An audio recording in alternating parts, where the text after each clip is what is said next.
And hello and good morning. Another rambling vlog from work to home. Today is Sunday, August 7th.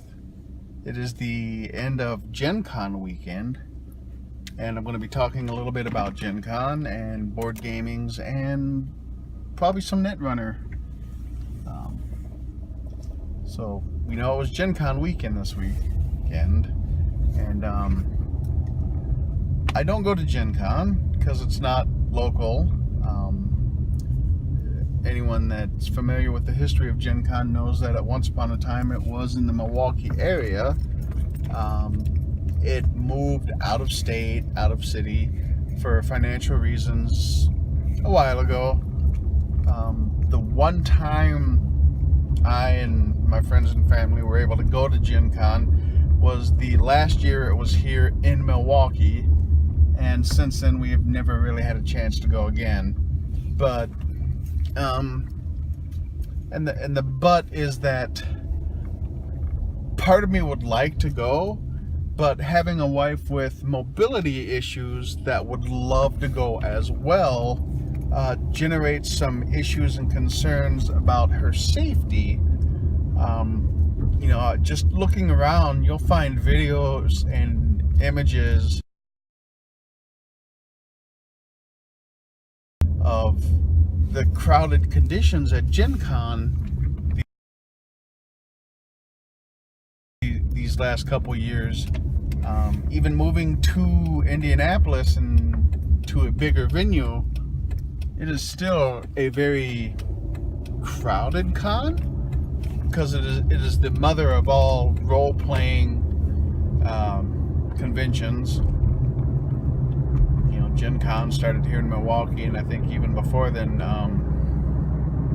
oh wow, I'm drawing a blank on where TSR originated in a local area. But anyway, so it's a big draw. Gets a ton of people, and it's too much. I mean, just looking at these videos and these images is too much. There's too many people, and heaven forbid you'd want to try and maybe get a hold of the new hotness. Yeah, that's not happening. But for myself, for Gen Con, it wouldn't. Well, there would be an attempt to want to go hit all the board games, and see. I wouldn't even know how to schedule going to events. I'm sure I could find people that would be more than happy to show me how to do it. Beside the point, in that I wouldn't go. Actually, for myself personally, if I were to go to Gen Con at all, it would be for the Netrunner North America Championships, and I don't play Netrunner that well, as much as I love Netrunner. World Championship was held Friday and Saturday. Once again, the sleeveless wonder, Dan Dargenio, comes away with the top prize, or top placement. Good on him, but we have a couple well-known Netrunner people local, and I mean, Netrunner, in my opinion, in my experience, has been easily some of the best community, personally, face-to-face, when you playing with some of these people. It's just the nicest people, the most genuinely fun people to play against. And in my local group that I play with, all a bunch of great people, love to play Netrunner all the time. And I realize that I don't have fun winning. I have fun playing jank, or just learning how decks work. I'll go grab Deck of the Week off Netrunner DB and try it for a little while. Actually, for the first time, I'm trying my own built deck. And even then, it's still kind of running old combos of test run, scavenge out, a 2-card combo to get out an expensive card on the table for cheaper on runner side. Corp side, I've just been kind of sticking with HB Jeeves Fast Advance. I just like it because it opens up so many different options. I've thought about building the custom. It's not custom biotics. Maybe it's custom. Anyway, the super combo score 7 points in one turn. But I tried that deck a couple times when it first started, and as it's gone through its iterations, I think I've tried it. And there was a great article recently, and it's what made me think about going back to it, that pretty much has it completely mathed out, completely figured out. But it's a real brain burner. It's massive combo, and people have put the time and effort to figure out every single way to win against every possible circumstance you could go up against, from just casual teching against it to people very specifically building an anti CI7 runner deck. But when it gets to the point of, I like the idea of playing in tournaments, but it's a little disheartening to go from being kind of jank casual, I'm having fun, to let me try and be a little more serious and just bottoming out, because, well, I don't practice the same deck for months on end. But I've got like I've said, I've got a custom built runner deck that I may see if I can stick with it, iterate and make it good. Maybe not. A lot of great news and stuff coming out of Gen Con, or at least from my favorite publisher, Fantasy Flight Games. They put out demos for their dice game based in the Star Wars universe. I've been derogatively calling it Star Wars Dice Masters. It's not quite that, and that's probably unfair. Watched the Team Covenant demo, which I'll put a link in the notes later. But it looked maybe something I'd like to.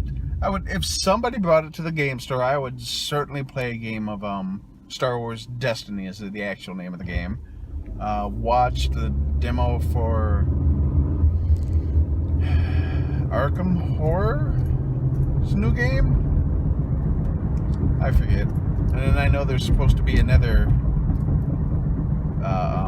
Mythos card game coming out sooner or later.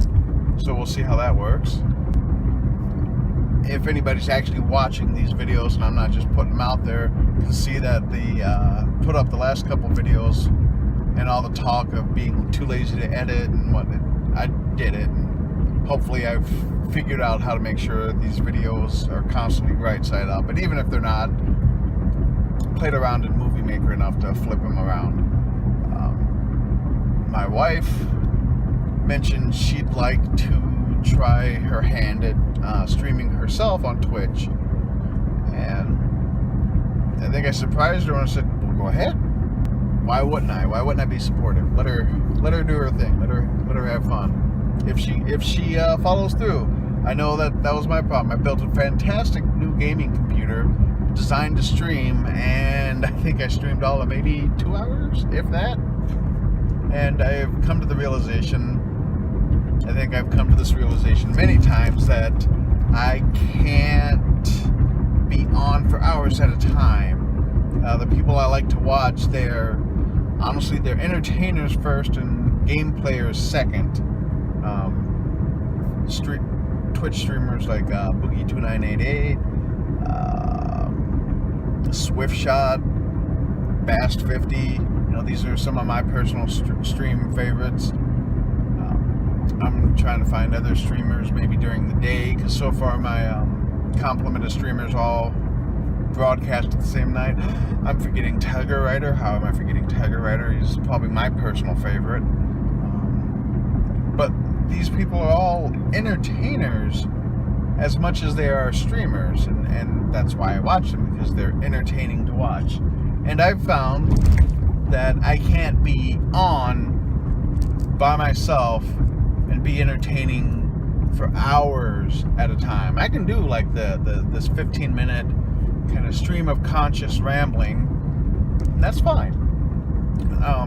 If you go back through my channel, you'll see I've had a bunch of Netrunner videos where I was trying to do commentary, and the only problem with it is that probably by like the third or fourth video, I didn't mind the work and the editing and dubbing over commentary, but I started to feeling that I wasn't contributing, that I wasn't having meaningful banter as I was commenting the matches. So after a while, I've still got a couple uncommented raw video, but I think if I could get somebody to work with, if I wanted to go back to commentating, if I had another person to bounce ideas off of, commentary off of, that might be a better go at it. Almost started that once, but I think me and the other guy just kind of never really felt the need to follow through. I know he'd wound up getting really busy at work, and me being third shift, it makes it difficult to meet up and mesh with a normal schedule. Talked to one of my fellow board gamers who's much better into the arts and crafts side of things than myself.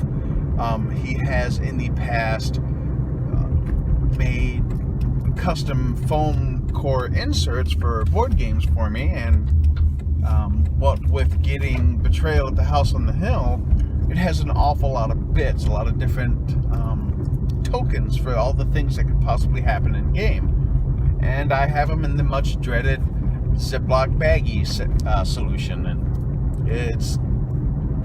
it works, but it's ugly. I don't like it. So I asked him if I offered him. Our deal in the past has been I offer him supplies plus a little extra for his own personal workshop as additional payment, and he'll make the insert for me. Well, this time, when I did the order for a couple of my board games, it was from a site that gives you free shipping if you hit a certain amount. Well, I didn't hit the certain amount, but he'd asked for throw some dice on there for Battle Lore. I said, yeah, sure, no problem. It'll only a couple bucks. Again, it didn't put me over the $100, but that, whatever. But so when I handed him those dice, well, before I handed him the dice, in all honesty, I talked before I sprung this on him. But I asked him, instead of just paying me back for the dice, would he mind making that insert for me? He's like, yeah, sure, no problem. He's in the middle of converting his basement into, I guess, a man cave, although his terminology is nerd cave, and I'm okay with that. But instead of having my friend just pay me back for the dice, I asked him if it would be okay if he did an insert for me, and he said, sure, no problem. So once his nerd cave is done, and I'm in no rush to get this done right away, he'll hopefully make an insert for me. Well, I feel like I didn't hit everything I wanted to. I'm going to look back at this and go, oh yeah, so hopefully I'll remember for next week. But here's where I say the things I say at the end of this video, and we will end it with thank you for watching, and we'll catch you again next time. Bye.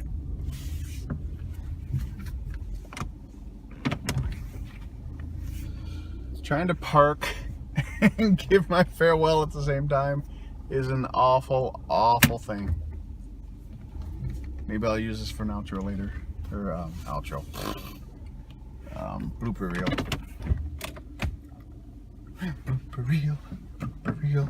John's gonna make a blooper reel. Definitely cutting that.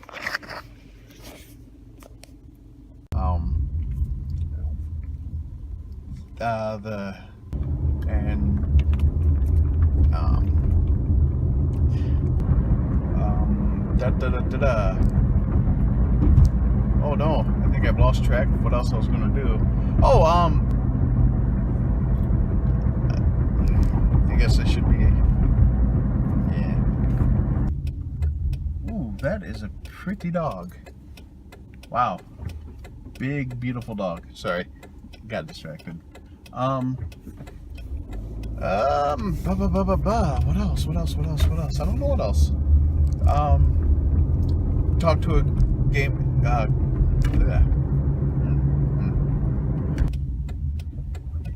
Oh, there's the roommate. Where are you going? Ah. See you later. Roommate. He's heading out. Now I lost track of thought. That's what happens when you do stream of consciousness.